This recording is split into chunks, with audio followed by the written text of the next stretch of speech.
ভারতের গালে চুমু খাবো? তাকে বলবো যে শেখ হাসিনাকে পাঠিয়ে দেবো এখানে?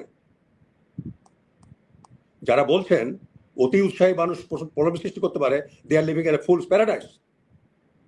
আর্মি জেনারেল হিসেবে বুঝি, আমি যখন যুদ্ধের ক্ষেত্রে থাকি আমার বিপক্ষে আরেকজন শত্রু বাহিনীর জেনারেল থাকে, সে যদি আমাদের একটা সৈন্যকে ধরে নিয়ে যায়, তার নাক কান কেটে আমাদের কাছে পাঠায়, আর আমি যদি ইমোশনালি ওভারচার্জ হয়ে যদি লাফালাফি শুরু করে দেই, তাহলে তো সে আরো সুযোগ পেয়ে যাবে।